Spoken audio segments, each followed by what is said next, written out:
여러분들이 걷기 운동에 대해서 제대로 못 하시는 분들이 많아요. 걷기 잘못하시면 오히려 몸을 망칩니다. 그래서 이제 계속적으로 이제 걷기 운동에 대한 건강 지침서들을 함께 공부하실 건데요. 이번 시간에도 역시 이강호 박사님, 운동 처방학의 교수님이신 당신의 두 다리가 의사입니다라는 책을 활용하셔서 걷기 운동 지침서, 그래서 걷기 운동 잘못하면 오히려 몸을 망칠 수가 있어요. 그래서 제가 알고 봤더니 몸을 망치는 걷기를 하고 있었더라고요. 그래서 1시간 이제 1부, 2부 나가실 때마다 여러분의 걷기 운동이 제대로 되어 있는지, 신발이 바깥쪽이 달아 있는지 안쪽이 달아 있는지 그런 거 다 이제 체크하시면서 여러분들이 올바른 걷기 운동을 하셨으면 좋겠습니다. 특별히 여기에 소개되어 있는 워싱턴 포스트지에 소개되어 있는 건강 운동 지침서를 이번 시간에 좀 소개하겠습니다. 워싱턴 포스트지에서는 걷기 운동 지침서를 이렇게 요약했습니다. 아주 짧은데요. 아주 좋은 방법입니다. 첫째, 걷기 운동은요, 조깅할 때는 여러분들이 심장질환이 있거나 심부전증이나 이런 분들은 카디악 어레스트를 유발할 수 있기 때문에 갑자기 이렇게 심장 마비가 와가지고 응급 상황이 올 수가 있어요. 그래서 조깅하시는 분은 반드시 이제 의사의 처방을 받는 분들이 많습니다. 그러나 걷기는 의사의 처방이 없이도 누구나 남녀노소, 뭐 암 환자건 만성질환자건 당뇨병 환자건 누구나 걷기를 하실 수가 있어서 첫째, 아주 좋아요. 그런데 걷기 운동에 중요한 지침서들이 있습니다. 자, 처음에 보시면 워밍업을 좀 하셔야 돼요. 그죠? 차도 한겨울에 시동 안 걸리니까 웜업을 좀 하듯이 처음에 걷기 운동을 하실 때는 한 하루 이틀 간격으로 1에서 3km 정도의 거리를 15분이나 30분에 걸쳐서 이제 간단하게 워밍업을 합니다. 15분 정도, 30분 정도. 처음부터 나 이제 오늘부터 이제 걷기 운동하니까 그렇게 뭐 암도 없어지고 만성질환 없어진다니까 자, 오늘부터 시작할 거야. 새해 결심하신다고 1월 1일부터 1시간씩 하시면 그 다음날 알통이 배갖고 아이고 다리가 안 올라가요. 아이고 허리가 아파요. 그리고 일주일 끙끙 앓지 마시고 간단하게 웜업을 하셔야 돼요.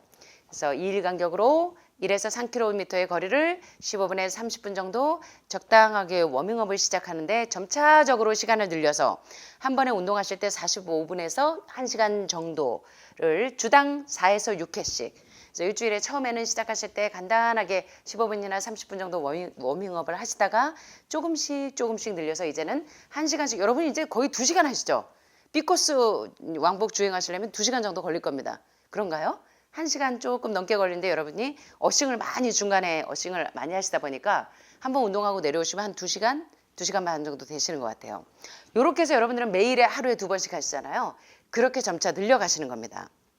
자, 그런데 운동 지침서가 이제 간단하게 이 올바른 워킹법으로 이거를 소개하겠지만 구체적으로 좀 보시면 운동의 강도가 있습니다. 어느 정도 강도로 운동을 하느냐는 여러분의 걷는 속도로 조절이 가능합니다. 자, 운동을 통해서 생리적 기전의 효과를 얻기 위해서는 걷는 동안에 이게 심장 박동수가 평상시의 심장 박동수의 60% 이상으로 유지해야 된다고 합니다. 이거 참 어떻게 해야 될지 막막하시죠? 그래서 구체적인 공식이 나와요. 이 비율은 신체 조건에 따라서 80%까지 올리는 것도 가능한데요. 이 공식을 좀 보시면 재밌습니다. 이 카르보넨 연구원이 발표한 공식인데요. 1957년 핀란드의 카르보넨 연구원이 발견한 바로 내가 목표 심박수를 구하는 카르보넨 공식이 있습니다. 자, 이 공식을 좀 소개하자면 최대 심박수는 개인마다 조금씩 차이가 있지만 대체로 220에서 자신의 나이를 뺀 숫자를 계산합니다. 그래서 예를 들어 50세라고 한다면 220에서 50을 빼면 170이 최대 심박수가 되겠죠. 여기에서 자신의 안정시 심박수를 잰 다음 공식에 의해 구하면 됩니다. 그래서 우리 목표 심박수를 구할 때 어떻게 하냐면 카르보넨 공식이 가장 널리 알려진 공식인데요. 220에서 내 나이가 50세다. 아유, 그랬으면 좋겠어요. 그러면 최대 심박수는 몇일까요? 170이겠죠. 자, 그러면 최대 심박수 170에서 목표 심박수를 구하시려면 여러분이 심박수를 60%까지 운동 강도를 주시는 게 좋다고 하는데 최대 심박수가 이제 170이에요. 그죠? 거기서 안정시의 심박수는 보통 대개 안정시의 맥박이 70 정도 되죠. 그러면 자, 170에서 70을 빼면 몇입니까? 100이죠. 100 곱하기 운동 강도를 60%면 0.6으로 한다고 하고 거기서 플러스 안정시의 심박수로 다시 70은 바로 목표 심박수가 됩니다. 그래서 여기 보니까 최대 심박수가 170에서 안정시의 심박수 70을 빼니까 몇이에요? 100이에요. 곱하기 운동 강도 0.6이면 60 플러스 안정시의 심박수 70 더하면 목표 심박수는 130 정도 되겠죠. 이런 식으로 여러분들이 여러분의 이제 목표 심박수를 구하면 돼요. 에이 골치 아프다 하시면 시계 사시면 돼요. 요새 워킹 시계 있죠. 너무 좋더라고요. 지금 운동하기 너무나 좋은 건강해지기 좋은 너무나 좋은 도구들이 많아요. 그래서 호모사피엔스는 도구를 활용하는 사람들이죠. 그래서 시계만 차셔도 뭐 맥박까지 다 나와요. 1회 맥박수부터 시작해서 내가 지금 좋은 이 운동 안정시의 심박수부터 목표 심박수가 다 나오더라고요. 그래서 비싸지도 않고 그런 것들을 좀 활용하셔서 운동하시면 만보계, 걷기 시계 있죠. 그런 것들을 활용하시면 여러분들이 더 체계적으로 운동하시는 데 도움이 되지 않으실까 싶습니다. 자, 그래서 60%의 운동 강도라면 최대 심박수 빼기 안정시 심박수 곱하기 0.6 했더니 플러스 안정시 심박수를 하면 이런 목표 심박수의 공식이 나옵니다. 자, 그 다음에 이제 분당 맥박수를 잴 때는 걷다가 걷기를 어느 정도 멈춘 다음에 15초 동안 맥을 짚어봐요. 그러면 경동맥 혹은 요골동맥에서 맥박수를 잰 다음에 곱하기 4를 합니다. 아이고 나 이거 어려워서 운동 못하겠어요 하시지 마시고 만보계를 사셔도 되고 조금 전처럼 그 공식을 활용하시면 돼요. 자, 그래서 간단하게 요 만화 그림만 보셔도 올바른 워킹법을 익히실 수가 있어요. 여기는 책에 오랫동안 평생 운동 처방학을 연구하신 선생님이시라 교수님이시라 여러 가지 방법들이 이제 나오는데 앞으로 배워두시면 상당히 도움이 됩니다. 근데 이 지금 워싱턴 포스트지에 있는 걷기 운동 지침서는 딱 한마디로 이걸로 간단하게 이해하셔도 돼요. 자, 호흡이 올바른 워킹법은 호흡이 마신다, 들이마신다, 내뱉는다, 토한다. 들이마신다, 토한다, 식으로 4보 1호흡. 요거 이제 다다음 시간에 또 공부하실 겁니다. 2시간 내리 이 운동 처방만 공부하시면 지루하실까봐 식사법과 또 운동 처방을 같이 공부하실 거예요. 1시간씩. 그래서 들이마시고 토하고 들이마시고 토하는 식으로 4보 1호흡이 이 올바른 워킹법에서 굉장히 중요한 운동 지침서입니다.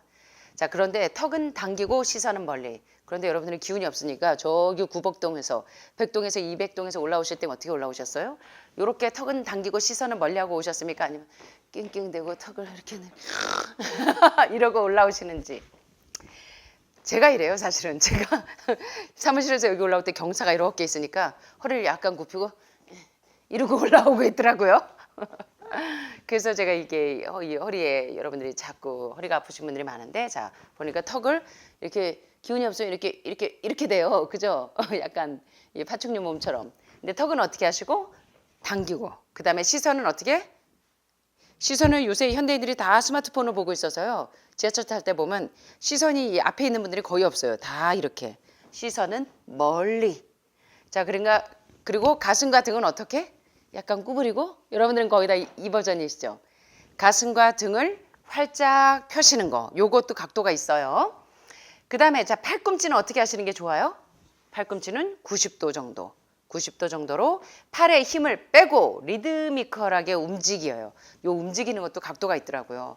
앞으로 여기까지 올라가는 거 아니더라고요. 그리고 뒤로도 이렇게 아니더라고요.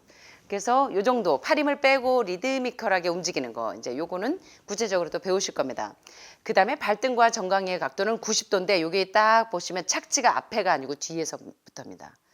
그래서 요거 걷기 운동을 잘못하시면 몸을 망쳐요. 앞에서부터 걷는 것이 아니라 착지가 뒤에서부터입니다. 그래서 이런 올바른 워킹법에 대해서 이 워싱턴 포스트지에서 지침서를 준 요 그림을 여러분들이 항상 기억하시면 도움이 되실 겁니다. 자, 그래서 이제 다음 시간에 또 안내해 드릴 거예요. 자, 그런데 재밌는 것은 프랑스의 국립우주의학센터에서 장기간 활동하지 않는 것이 인체 면역 능력에 어떠한 영향을 미치는가를 밝히는 재밌는 실험들을 참 많이 해요. 그죠? 건강을 위해서 재밌는 실험들을 참 많이 하는데, 자, 하버드에서 되게 재밌는 실험을 했습니다. 8명의 대학생을 고용했어요. 그래서 6주 동안, 6주면 며칠이죠? 42일입니다. 42일 동안 강제로 운동을 못하게 이 무활동을 시켰어요. 그리고 시뮬레이티드, 여기 보니까 모의로 무중력 상태로 납입됩니다. 강제로 며칠 동안 42일 동안 운동을 못하게 납입두고 그 다음에 모의 실험을 했어요. 무중력 상태로. 그 상태에서 에너지나 또 물 대사가 어떻게 이루어지는지 그리고 제가 이게 웃겨가지고 얼마나 웃었는지 몰라요. 그 다음에 몸 구성도 그 다음에 마지막으로 호르몬이 어떻게 변화되는가를 연구한 연구 결과 학생들이요 8명을 6주 동안 꼼짝 않고 침대에 누워있도록 강제적으로 묶어놨더니 어떻게 됐겠습니까? 바이러스나 종양에 대한 면역 능력이 누워있기 시작한 지 2주 만에 50%가 떨어져 버려요. 면역력이. 예. 사람은 누구나 규칙적인 활동을 해야 인체의 면역력이나 항상 일정한 상태를 유지하는 호모스테시스 항상성을 유지시킬 수가 있는데 그래야 암도 막을 수 있는데 꼼짝 않고 인포스드 강제적으로 이 무활동 상태와 이 시뮬레이트된 이 무중력 상태로 납입뒀더니 50%가 2주 만에 딱 면역력이 떨어져 버리는 거예요. 예, 그래서 규칙적인 운동은 신체적인 면뿐만 아니라 정신적인 면, 이 멘탈 사인이 하이해야 바이탈 사인도 하이하고 그래야 소셜 사인도 하이해야 그 다음에 스피리추얼 사인이 완전히 하이할 수가 있는데 이 WHO에서 말하는 건강의 정의가 다 깨지는 거예요. 이렇게 무중력 상태로 묶어놔 버리면. 예, 그래서 참 재밌는 연구도 있다 하면서 제가 많이 웃었는데 사실 우리 건강한 인체의 수명은 하늘에서 정한 인체의 수명은 120세라고 합니다. 그죠? 근데 120세는 고세하고 여러분들이 요새 70세, 80세도 못 넘기는 분들이 너무 많아요. 그래서 좋은 음식과 올바른 식사법의 지혜는 상당히 하늘로부터 온 지혜입니다. 120세를 장수할 수 있을 뿐만 아니라 그래서 주어진 수명을 다하느냐 못하느냐 하는 것은 사실은 you are what you eat. 당신이 먹은 음식이 당신이고 당신이 운동한 그 운동이 바로 당신입니다. 그래서 오늘부터 11번 버스 여러분의 의사들을 잘 활용하셔야 돼요. 여러분이 의사를 찾아서 온 세계를 다 돌아다니시는데 의사는 여러분 자신에게 있습니다. 그렇죠? 내가 먹는 습관, 운동하는 습관이 사실은 진정한 나의 의사입니다. 이것을 기억하셨으면 좋겠습니다. 여기 보니까 주어진 수명을 다하느냐 못하느냐 하는 것은 오직 누구에게 달려있다? 내 자신에게 달려있고 특별히 규칙적으로 하는 걷기 운동은 가장 확실한 불로장생법이라고 합니다. 이거 여러분들 잊지 않으셨으면 좋겠습니다. 자, 그래서 어린 시절 여기 누군지 아세요? 유명한 분인데 바로 전 세계 가장 큰 부자 록펠러입니다. 록펠러. 어린 시절 또래에 비해서 이 몸집도 크고 매우 튼튼했던 이 록펠러는요. 자신의 튼튼한 몸을 바탕으로 큰 부자가 되리라고 마음먹고 그 소원을 드디어 이뤘습니다. 그래서 43세 때 세계에서 가장 큰 회사를 경영해서 록펠러 하면 모르는 사람들이 없어요. 특별히 기업인들은. 그래서 43세 때 마음을 먹었고 가장 큰 회사를 경영할 뿐만 아니라 10년 뒤에는 53세 때는 록펠러는 전 세계 최고의 부자가 되어 있었어요. 그런데 여러분들은 한참 제가 이 초등학교 때 들었던 것 같아요. 록펠러가 이제 큰 병에 걸려서 몇 년 못 살 거다 하는 그런 얘기를 듣고 막 전 세계가 떠들썩했었던 거 기억이 나는데 오히려 록펠러는 부자가 된 후에 몸이 바싹 야위어가서 전 세계 맛있는 음식을 다 먹을 수 있는 입장에 있었지만 비스킷하고 물밖에 먹지 못하게 됐어요. 항상 경원을 대동하고 언제나 무엇에 쫓기는 기분이 들어서 잠도 제대로 이룰 수 없게 되었을 때 의사들이 록펠러를 진찰한 결과 1년 이상 살 수 없다는 결론을 내렸습니다. 신문에 록펠러의 재산이 과연 누구에게 돌아갈 것인가 이제 1년 남짓해서 평생 고생하면서 53세까지 피땀 흘려 벌어놓은 세계 최고의 갑부가 이제 1년 남짓하다고 했을 때 록펠러는 깨닫습니다. 돈이 인생의 전부가 아니구나. 그래서 이 편리하고 호화로운 식생활, 기름진 흰쌀밥에 고기 음식 그걸 버리기 시작합니다. 그리고 이제 건강한 음식으로 돌아가고 그 다음에 이제 11번 버스를 타기 시작했습니다. 자신의 두 다리로 걷기 운동을 하기 시작했어요. 그랬더니 기록을 깹니다. 시한부 선고를 받았던 록펠러가 54세까지 살 수밖에 살 수 없다는 이 선고를 받았던 록펠러가 이제 호화로운 모든 식생활을 싹 버리고 걷기 운동을 했더니 98세까지 장수하게 됩니다. 야, 역시 신기록을 세우네요. 그죠? 이처럼 누구에게나 가장 좋은 최고의 건강법은 바로 걷기입니다. 매일 얼마나 부지런히 걸어 다니느냐에 따라 우리의 생명은 얼마든지 그 모양이 달라질 수 있다는 거 기억하셨으면 좋겠습니다.